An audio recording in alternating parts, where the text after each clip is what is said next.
আসসালামু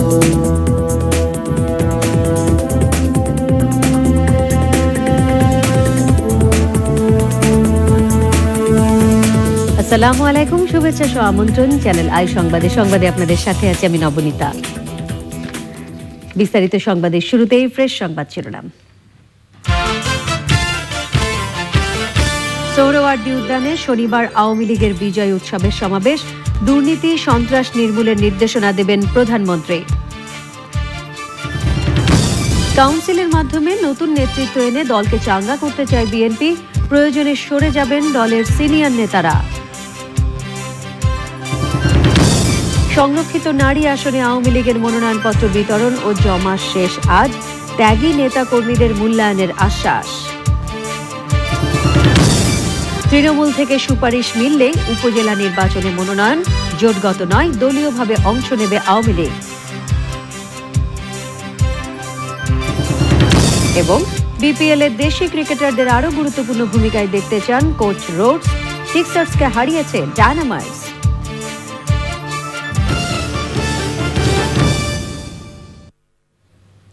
এছাড়া নিটোল টাটা বিশেষ সংবাদে থাকছে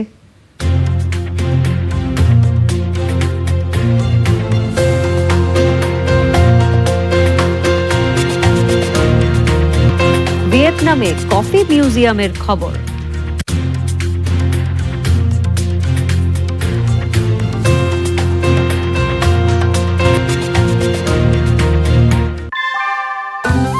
আনোয়ার সিমেন্ট শীট, বসত বাড়িতেও ফিট।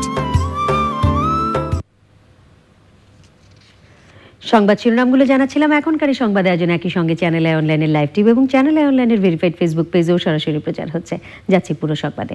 আওয়ামী লীগের বিজয় সমাবেশের প্রস্তুতি শেষ পর্যায়ে। সমাবেশ স্থল পরিদর্শন করে দলের সাধারণ সম্পাদক বলেছেন, সমাবেশ থেকে আওয়ামী লীগ সভাপতি প্রধানমন্ত্রী শেখ হাসিনা দুর্নীতি সন্ত্রাস মাদক নির্মূলের জন্য দিক নির্দেশনামূলক ভাষণ দেবেন। তিনি বলেন, উপজেলা নির্বাচনে অংশ নিতে কাউকে দাওয়াত দেয়া হবে না। ওবায়দুল রশিদ জানাচ্ছেন,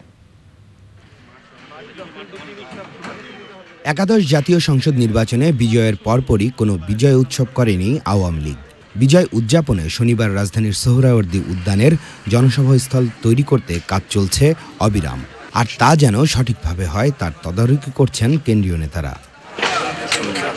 সমাবেশ স্থল পরিদর্শন করেন আওয়ামী লীগ সাধারণ সম্পাদক ওবায়দুল কাদের। বলেন, প্রধানমন্ত্রী শেখ হাসিনা এখন আর কোনো দলের নয়, তিনি সার্বজনীন। আমাদের নেতা কর্মীদেরকেও তাদের দায়িত্বের কথা স্মরণ করিয়ে দিবেন এবং ক্ষমতার অপব্যবহারের বিরুদ্ধে কথা বলবেন।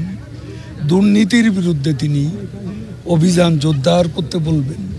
দুর্নীতি, মাদক, সন্ত্রাস, এই তিনটি বিষয়কে গুরুত্ব দেবেন।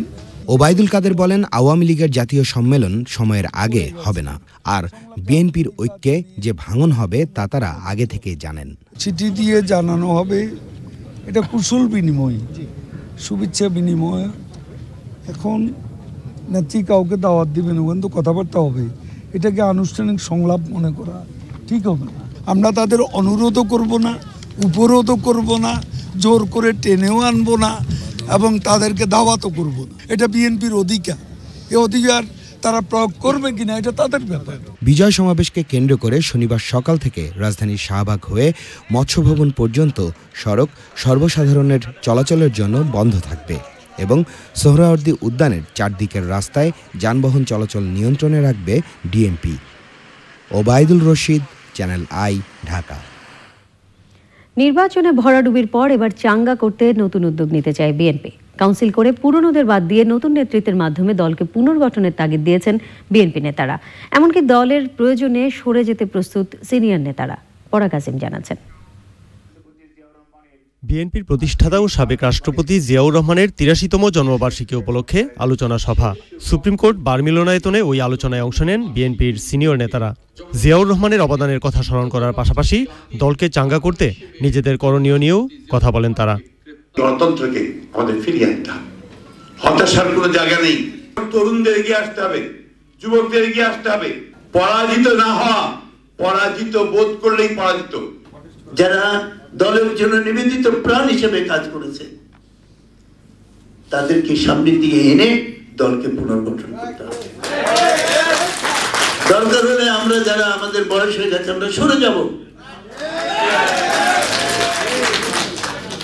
তারপরেও এই দলটাকে তো রাখতে হবে এবং একমাত্র উপায় হলো নতুন করে পুনর্গঠন করা। দলকে ঘুরে দাঁড়াতে হবে, একটি কাউন্সিলের মাধ্যমে দলকে পুনর্গঠন করতে হবে, তুলনামূলকভাবে ত্যাগী এই নির্বাচনে যারা পরীক্ষিত নেতা কর্মীদেরকে নেতৃত্বে আনতে হবে। আমরা যারা ব্যর্থ বলে পরিচিত হয়েছি তারা আমাদের ক্ষমতা আমাদের পদ আমরা ছেড়ে দিতে হবে তরুণদের জন্য। কথা বলেন দলের ক্ষতিগ্রস্ত কর্মীদের পুনর্বাসন নিয়েও। আমাদের এই যে হাজার হাজার লক্ষ লক্ষ নেতা কর্মী এবং তাদের পরিবার ক্ষতিগ্রস্ত হয়েছে এই নির্বাচনে যাওয়ার কারণে, এদেরকে পুনর্বাসন করতে হবে, এদের মধ্যে আস্থা ফিরিয়ে আনতে হবে, এদের দেখাশোনা করতে হবে, যারা আহত তাদের সেবা করতে হবে। আমাদের প্রথম দরকার পুনর্বাসন। আমাদের নেতা কর্মীরা মামলা মোকদ্দমায় জর্জরিত, তাদেরকে মামলা মোকদ্দমা থেকে পরিত্রাণ করানোর ব্যবস্থা করা, যারা জেলে আছে মুক্ত করা, যারা আহত হয়েছে তাদের পরিবারকে দেখা, তাদের চিকিৎসা দেখা, দলের পক্ষ থেকে তাদের সকল কিছুর পুনর্বাসনের জন্য পদক্ষেপ নেওয়া। আমাদের যে সমস্ত ভাইরা ক্ষতিগ্রস্ত হয়েছেন তাদের পাশে আমাদের দাঁড়াতে হবে। আমাদের যে সমস্ত মায়েরা বোনেরা নির্যাতিত হয়েছেন তাদের পাশে আমাদের দাঁড়াতে হবে। বক্তারা বলেন, নির্বাচন পরবর্তী অবস্থায় হতাশ না হয়ে দলের জন্য কাজ করতে হবে। পরাগ আজিম, চ্যানেল আই, ঢাকা। আওয়ামী লীগের হয়ে জাতীয় সংসদে সংরক্ষিত নারী আসনে জায়গা পেতে শেষ দিনেও ছিল উপচে পড়া ভিড়। সক্রিয় রাজনীতিক, বিভিন্ন শ্রেণী পেশার প্রতিনিধিদের পাশাপাশি এদিন নমিনেশন চেয়েছেন পিছিয়ে পড়া জনগোষ্ঠীর প্রতিনিধিরা। তাদের আশা এবারে জাতীয় সংসদেও তাদের জায়গা দেবেন প্রধানমন্ত্রী। পান্থুর রহমান জানাচ্ছেন। একাদশ জাতীয় সংসদ নির্বাচনে আসন প্রাপ্তির হিসেবে সর্বাধিক সংখ্যক সংরক্ষিত নারী আসন বরাদ্দ বাংলাদেশ আওয়ামী লীগের জন্য। সে কারণে প্রতিযোগিতাও বেশি। আওয়ামী লীগের জন্য বরাদ্দ 43 আসনের বিপরীতে মনোনয়ন চেয়েছেন প্রায় 1,500।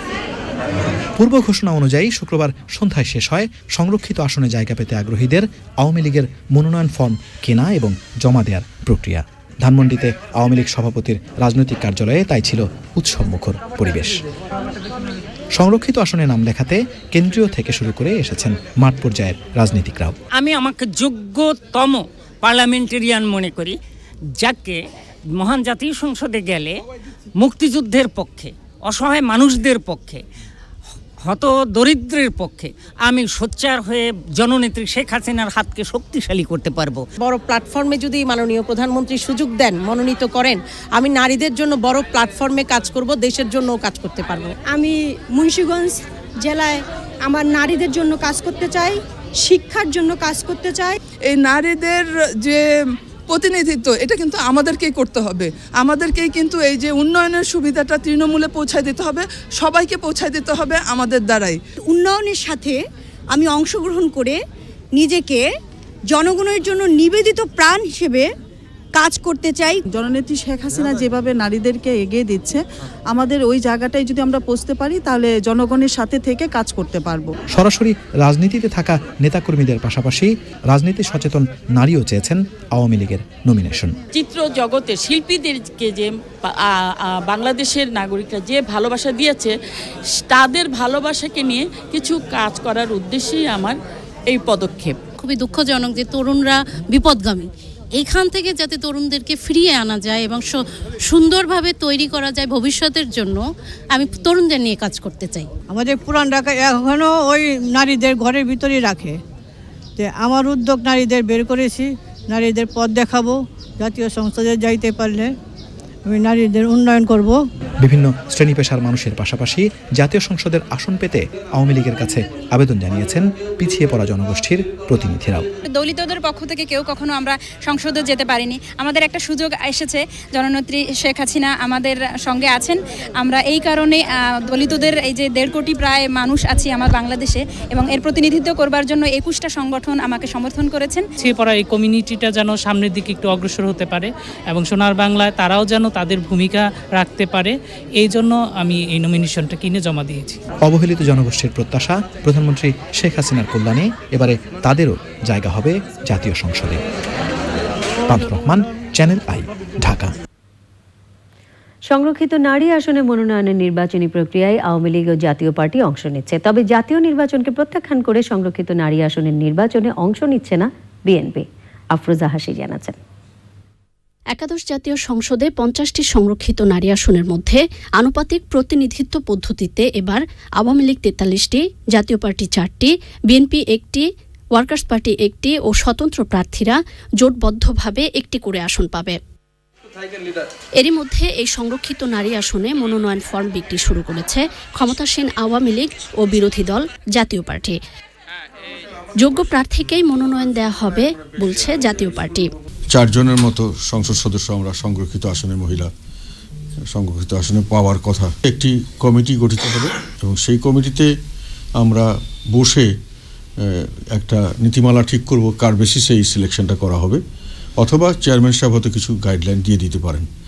তো তার প্রেক্ষিতে আমরা ক্যান্ডিডেটদের সঙ্গে বা ওনাদের বায়োডাটা দেখে বা ওনাদের সঙ্গে সাক্ষাৎকার করে যে কোনো প্রকারই হোক আমরা ওই ক্রাইটেরিয়া মোতাবেক 4 জন বা আরও কয়েকজন বেশিও সিলেক্ট করতে পারি, যেটা মাননীয় চেয়ারম্যানের কাছে আমরা উপস্থাপন করব। সংরক্ষিত আসনে আমাদের সমস্যা হচ্ছে যে আমরা কাকে দিব কাকে দিব না। এটা যদি ওনারা নিজেরা নির্বাচিত হয়ে আসতেন এলাকা থেকে, তাহলে আমাদের মাননীয় চেয়ারম্যান কিংবা প্রেসিডিয়াম সভা করে আমাদের এই সিদ্ধান্ত নিতে হতো না। এটা আসলে অনেক সংখ্যায় কম, কিন্তু নারীরা তার থেকে অনেক বেশি। আমাদের জাতীয় পার্টিতে নারীদের সংখ্যা অনেক বেশি, কিন্তু আমাদের সংসদে যারা আসবে তাদের একটা কোয়ালিফিকেশন, একটা মিনিমাম কোয়ালিফিকেশন তো থাকা উচিত। অন্যান্য দলের মধ্যে এ বিষয়ে প্রস্তুতি নেওয়া শুরু করেছে ওয়ার্কার্স পার্টি ও নির্বাচিত স্বতন্ত্র প্রার্থীরা। তবে বিভিন্ন অভিযোগ এনে এর প্রতিবাদে একাদশ জাতীয় নির্বাচনে নির্বাচিত প্রার্থীদের শপথ না নেয়ার পাশাপাশি সংরক্ষিত নারী আসনে প্রার্থী না দেওয়ার সিদ্ধান্ত নিয়েছে বিএনপি। আমরা শপথ নিচ্ছি না, আমরা নির্বাচনকে প্রত্যাখ্যান করেছি। সেখানে আমরা এখন সেই প্রত্যাখ্যান করার পরে তো আমরা নারী সংরক্ষিত আসনে কোনো রকম চিন্তাভাবনা আমাদের মধ্যে এখনো আসে নাই এবং চিন্তাভাবনা করছিও না। আর ওই একটার জন্য আমরা এত কিছু লালায়িত না। আগামী 17 ফেব্রুয়ারি সংরক্ষিত মহিলা আসনে নির্বাচনী তফসিল ঘোষণা করার কথা রয়েছে নির্বাচন কমিশনের। আফরোজা হাসি, চ্যানেল আই, ঢাকা। তৃণমূল থেকে সুপারিশ পাওয়ারাই এবার উপজেলা নির্বাচনে আওয়ামী লীগের মনোনয়ন পাবেন। আওয়ামী লীগ নেতারা বলেছেন, এই স্থানীয় সরকার নির্বাচনে জোটগতভাবে অংশ না নিয়ে দলীয়ভাবে অংশ নেবে আওয়ামী লীগ। কাজী ইমদাদ জানাচ্ছেন।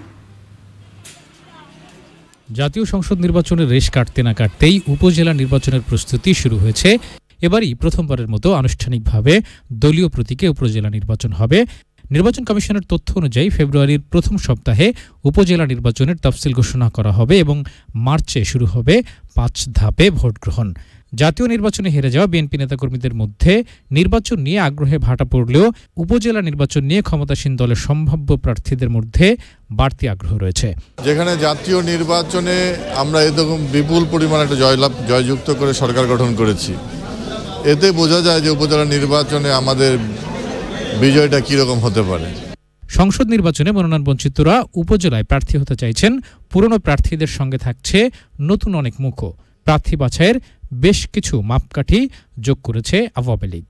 মাপকাঠিগুলোর মধ্যে রয়েছে সংশ্লিষ্ট উপজেলা ও জেলা আওয়ামী লীগ সভাপতির স্বাক্ষর ছাড়া কাউকে মনোনয়ন দেওয়া হবে না, এমন সম্ভাব্য 3 প্রার্থীর নাম সংশ্লিষ্ট উপজেলা থেকে কেন্দ্রে পাঠানো হবে। মনোনয়ন বোর্ড সেখান থেকে একজনকে মনোনয়ন দেবে।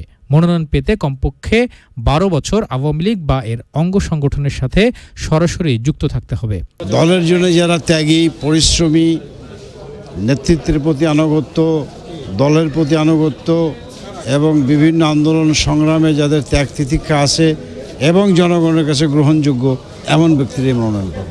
দলীয় প্রতীক নৌকা নিয়ে কেন্দ্র থেকে মনোনয়ন পাওয়া প্রার্থীরা নির্বাচনে অংশ নেবেন। কাজী ইমদাদ, চ্যানেল আই, ঢাকা।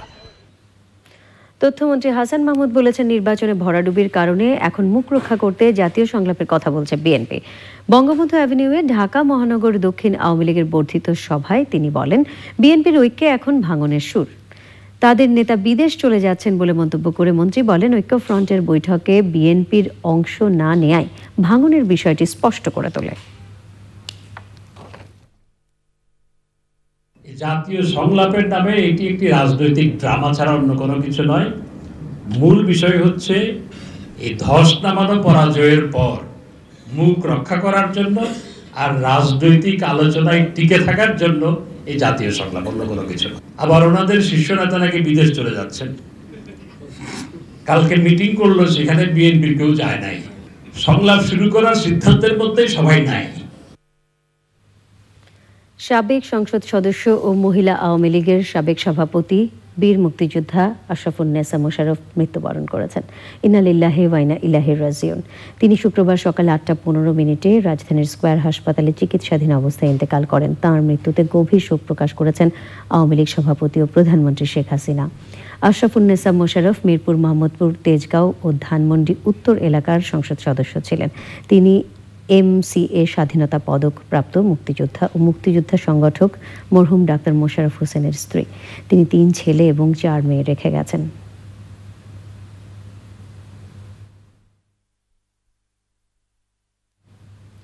এবার UCB BPL 2019।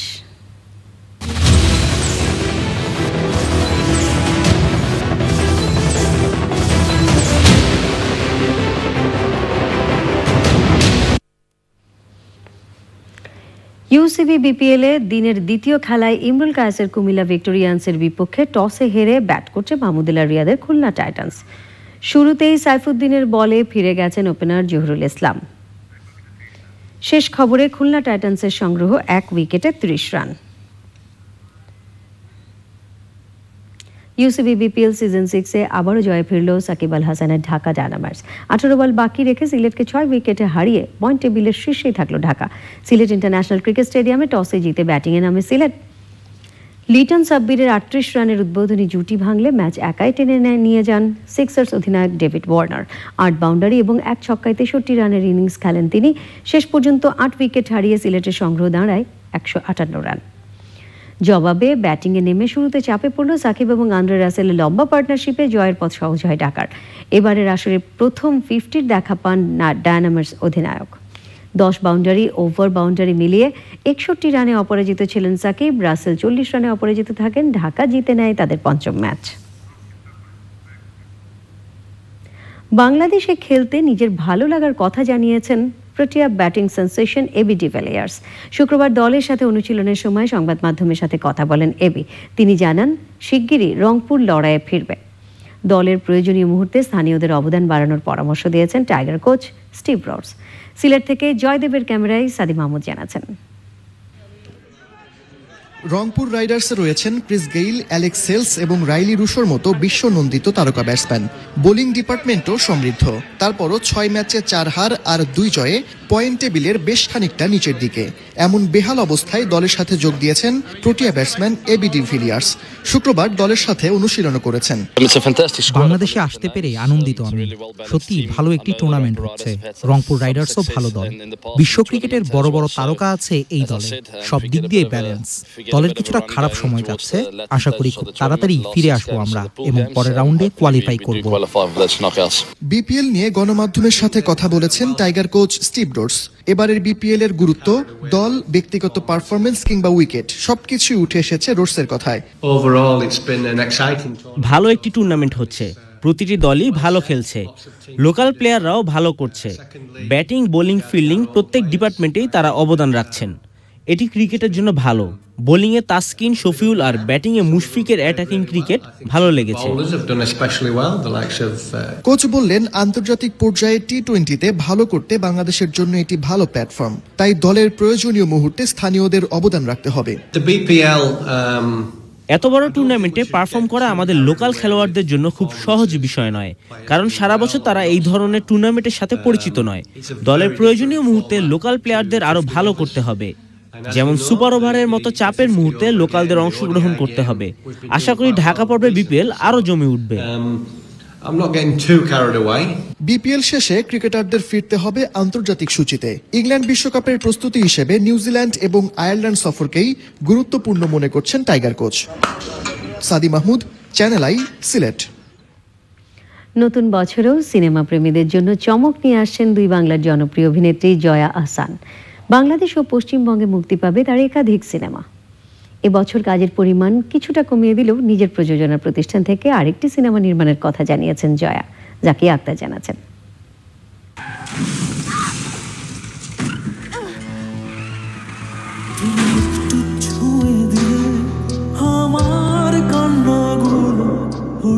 দুই বাংলাতেই আলোচিত নাম জয়া আহসান। গেল বছরের শুরুতে জয়ার পুত্র সিনেমাটি প্রশংসিত হয় দর্শক মহলে। আমি ওদেরকে যতই মায়ের ভালোবাসা দিয়ে আগলে রাখি না কেন, ওরা সারাক্ষণ ওদের আমাদের সত্যিকার মাকেই খোঁজে। প্রযোজক হিসেবে আত্মপ্রকাশ করা জয়া দেবী নিয়েও বাজিমাত করে সিনে পর্দায়। কলকাতায় ছিল জয়ার রাজত্ব। ক্রিস ক্রস ও সৃজিত মুখার্জির এক যে ছিল রাজায়, তার অভিনয়ে মুগ্ধ হয়েছেন সবাই। আপনিও ভূত বিশ্বাস করতে শুরু করেছেন? আমি নীলু, চিনতে পেরেছেন? মৃত মানুষ পায়জামা খুলবে কিভাবে?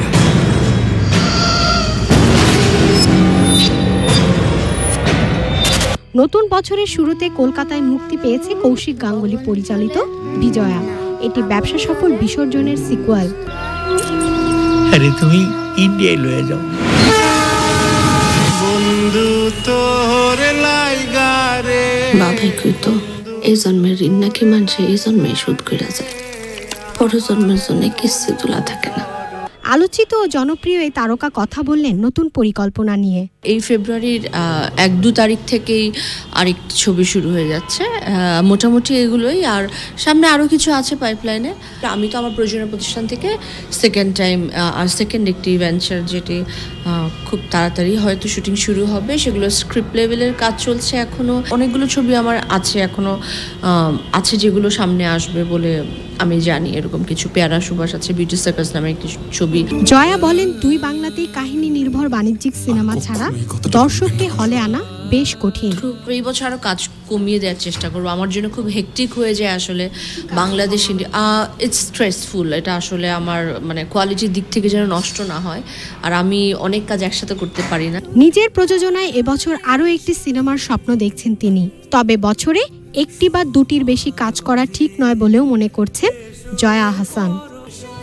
Zakia Akhtar, channel I, Dhaka. এতদিনের সব কষ্টগুলোকে ভুলিয়ে দিচ্ছে। আমি আমার সন্তানদের আশা করব তারা এই ছবিটি দেখবে এবং তারা যাতে তাদের জীবনে ধারণ করতে পারে আদর, ধারণ করতে পারে ভালোবাসা, সমবেদনা। Best feature film in women filmmaker সেকশনে ফিলিপাইনের ছবি মামাং। এশিয়ান কম্পিটিশন সেকশনে সেরা ছবির পুরস্কার লাভ করে কিরগিজস্তানের the song of the tree. আন্তর্জাতিক এই আয়োজনের শেষ দিনে উৎসবের 5টি ভেন্যুতে দেখানো হয় ভারতের ছবি উমা, পিপসি, দেবভূমি, আসামের ভোগা খেরকি, বাংলাদেশের রাইজিং সাইলেন্স, আলতা বানু সহ বেশ কয়েকটি দর্শক নন্দিত চলচ্চিত্র। লাগে ফিল্ম ফেস্টিভ্যাল আমি অনেক এনজয় করি। লাস্ট ইয়ার আমি প্রায় প্রতিদিনই আসতাম, দেখতাম। ফেস্টিভ্যাল আমার কাছে ভালোই লাগছে। আমি এই নিয়ে 3-4টা ছবি দেখলাম, বাংলাদেশি ছবি বেশি দেখছি।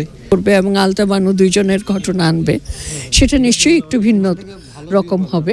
বাংলাদেশের দর্শকরা আলতা বানু দেখবে এবং ইমপ্রেস টেলিফিল্মের ছবিটির কথা বলবে, সেজন্য আমি খুব গর্ববোধ করি। এমন উৎসব দেশের ভাবমূর্তি উজ্জ্বলে বিশদ ভূমিকা রাখবে বলে প্রত্যাশা করেন দর্শক ও আয়োজকরা। Zakia Himu, channel I, Dhaka. বাংলাদেশের আবহাওয়া উপযোগী গরুর জাত উদ্ভাবনে একসাথে কাজ করছেন ময়মনসিংহ কৃষি বিশ্ববিদ্যালয়ের গবেষক এবং খামারিরা। 5 বছরের মধ্যে তারা দুধ ও মাংসের জন্য লাক্সই জাত আনতে পারবেন বলে আশাবাদী। ধানমন্ডিতে এক অনুষ্ঠানে এই বিষয়ে সমঝোতা স্মারক সই করেছেন গবেষক ও খামারিরা। চুক্তি সই অনুষ্ঠানে প্রাণী সম্পদ মন্ত্রণালয়ের অতিরিক্ত সচিব কাজী ওয়াসিউদ্দিন উপস্থিত ছিলেন। সারা দেশের প্রাণী সম্পদ খামারিদের সংগঠন বাংলাদেশ ডেইরি ফার্মার্স অ্যাসোসিয়েশন গবেষণাটির মূল উদ্যোক্তা। অনুষ্ঠানে জানানো হয়, বিশ্বের বিভিন্ন দেশ থেকে উন্নত জাতের বীজ আমদানি করে গবেষকরা দেশীয় উপযোগী জাত উদ্ভাবন করবেন। এবারে সামিট আন্তর্জাতিক সংবাদ।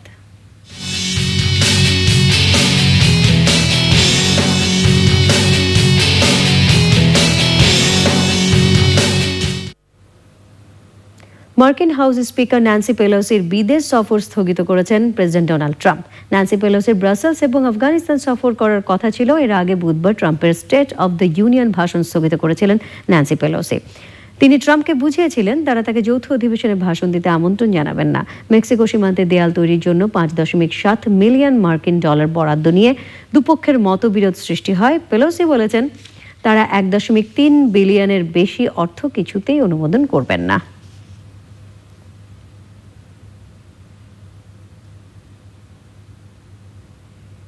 নিটোল টাটা বিশেষ সংবাদ।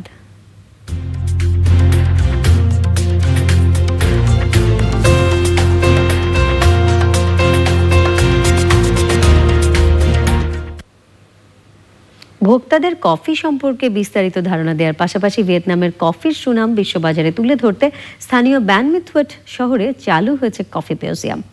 কফি উৎপাদন থেকে শুরু করে প্রক্রিয়াজাতকরণ এবং কিভাবে কফি তৈরি করা হয় তা বিস্তারিত তুলে ধরা হয়। কফি উৎপাদন বাড়াতে কৃষকদের জন্য কর্মশালার ব্যবস্থা করছে মিউজিয়াম কর্তৃপক্ষ। কফি তৈরির জন্য বিশ্বের বিভিন্ন প্রান্ত থেকে সংগ্রহ করা বিভিন্ন সামগ্রী দর্শনার্থীদের জন্য উন্মুক্ত করা হয়েছে। অর্থের বিনিময়ে নানা স্বাদের কফি পানের ব্যবস্থাও রাখা হয়েছে মিউজিয়ামে। বিশ্বে কফি উৎপাদনকারী দেশের মধ্যে পঞ্চম অবস্থানে রয়েছে ভিয়েতনাম। তাদের কফি বিশ্ববাজারে আরও গ্রহণীয় করে তুলতে এই আয়োজনের কথা জানিয়েছে ভিয়েতনামের সবচেয়ে সেরা কফি উৎপাদনকারী প্রতিষ্ঠান লিজেন্ড গ্রুপ। ইসলামী ব্যাংক অর্থনীতি সংবাদ।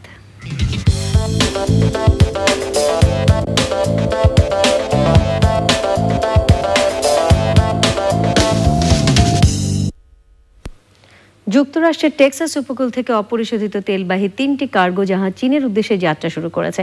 গত সেপ্টেম্বর থেকে দুদেশের মধ্যে চলা বাণিজ্য যুদ্ধের পর এই প্রথম কোনো মার্কিন তেলবাহী জাহাজের চীনের উদ্দেশ্যে যাত্রা। চলতি মাসের শেষে অথবা মার্চের শুরুর দিকে এসব জাহাজ চীনা বন্দরে পৌঁছানোর কথা রয়েছে। বিশ্বে চীনই সবচেয়ে বেশি অপরিশোধিত তেল আমদানিকারক দেশ। 2015 সালে চীনে অপরিশোধিত তেল রপ্তানির উপর থেকে নিষেধাজ্ঞা তুলে নেয় যুক্তরাষ্ট্র। এরপর 2018 সালে যুক্তরাষ্ট্র থেকে প্রতিদিন গড়ে 3.25 লাখ ব্যারেল অপরিশোধিত তেল আমদানি করে চীন।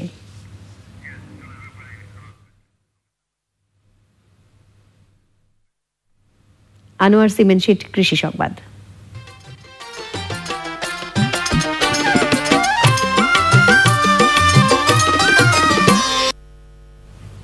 কুমিল্লার বিবির বাজার এলাকায় আখ থেকে তৈরি হচ্ছে নির্ভেজাল গুড়।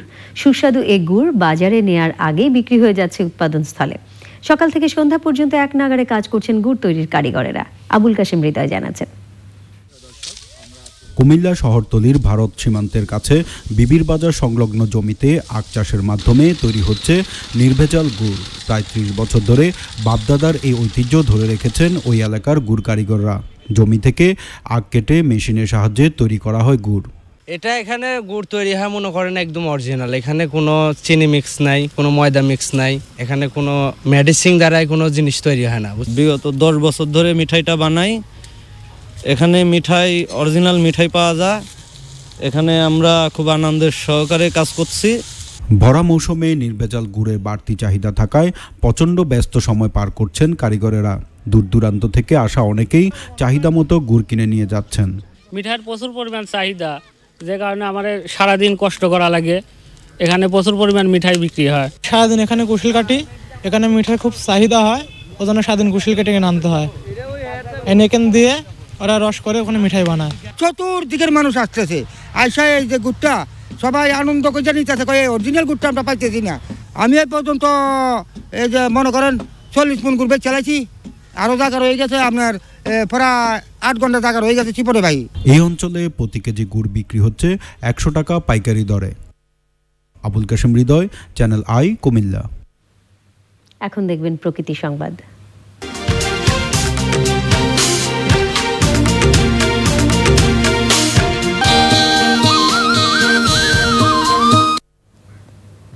দিনাজপুরের ঐতিহ্যবাহী রামসাগর জাতীয় উদ্যানের দুরন্ত ও চঞ্চল চিত্রা হরিণগুলো ক্রমশ ঝিমিয়ে পড়ছে। অনাহারে অর্ধাহারে পুষ্টিহীনতায় ভুগছিল হরিণগুলো। কয়েকটি হরিণ শীতে মারাও যেতে পারে বলে আশঙ্কা করেছেন প্রাণীবিদরা। আরমান হোসেনের বরকতের তোলা ভিডিও চিত্রে শাহ আলম শাহী জানাচ্ছেন। দর্শনার্থী দেখলেই ছুটে আসে হরিণগুলো। খাঁচার ফাঁক দিয়ে মুখ বাড়িয়ে করুণ দৃষ্টিতে খাবার চায়।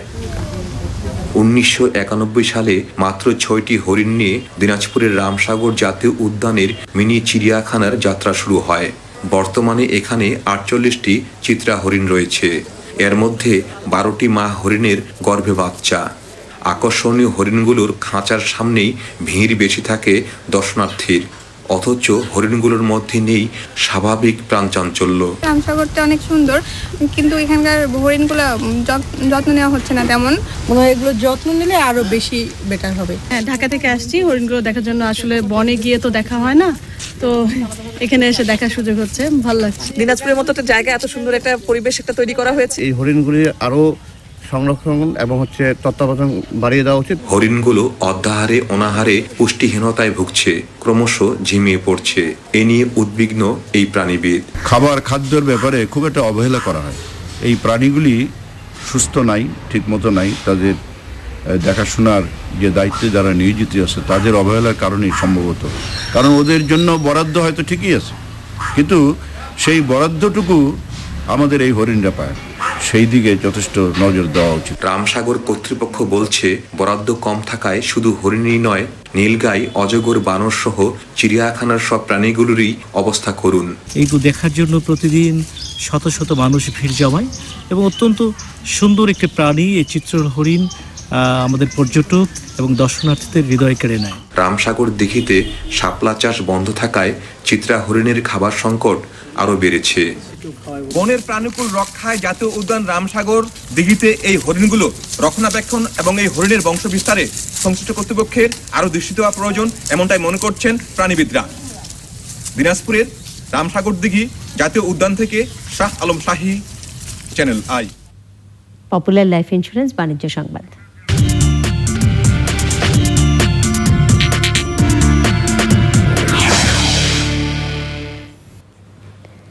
ইউরোপীয় ইউনিয়ন ত্যাগে ৭৫ দিনেরও কম সময় হাতে রয়েছে ব্রিটেনের, কিন্তু কোনো চুক্তি ছাড়া ব্রেক্সিটের সম্ভাবনা বাড়তে থাকায় সব মহলে ব্যাপক উদ্বেগ তৈরি হয়েছে। এর ফলে বহুদিন ধরে যেসব ধনী যুক্তরাজ্যে আবাস গড়ে তুলেছেন তারা এখন যুক্তরাজ্য ছেড়ে যাওয়ার প্রস্তুতি নিতে শুরু করেছেন। ২০১৮ সালে ব্রিটেন থেকে অন্য দেশে স্থানান্তরের কাজ ৮২% বৃদ্ধি পেয়েছে। গত বছর ২৯৬টি স্থানান্তরের কাজ করেছে বিদেশে সম্পদ বা অর্থ স্থানান্তরে বিশেষায়িত কিছু প্রতিষ্ঠান। এসব প্রতিষ্ঠানগুলো থেকে জানা গেছে ব্রিটেন ত্যাগীদের সবচেয়ে পছন্দের গন্তব্যস্থলের মধ্যে রয়েছে প্যারিস, ব্রাসেলস, জুরিক ও জেনেভা। এর পাশাপাশি দক্ষিণ ফ্রান্স ও মায়োর্কার মতো স্প্যানিশ অঞ্চলগুলোও তাদের পছন্দের তালিকায় আছে। মূলত ব্রেক্সিট নিয়ে আলোচনার বিভক্তি এর মূল কারণ বলে জানা গেছে। যারা ব্রিটেন ত্যাগ করছেন তাদের অধিকাংশ ইউরোপীয় ইউনিয়নের নাগরিক। তারা সর্বনিম্ন $৬৪ লাখ মালিক। পরিবার সহ এসব ধনী যুক্তরাজ্য ছাড়ছেন। এরই সাথে সংবাদে আবারও নিয়ে নিচ্ছি অশোক লিল্যান্ড ইফাদ অটোস বিরতি। আর বিরতির পর খেলার খবরে থাকছে ওয়ানডে সিরিজেও অস্ট্রেলিয়ার মাটিতে অস্ট্রেলিয়াকে হারালো ভারত। চাহালের রেকর্ড গড়া বোলিং, ধোনির টানা তৃতীয় 50।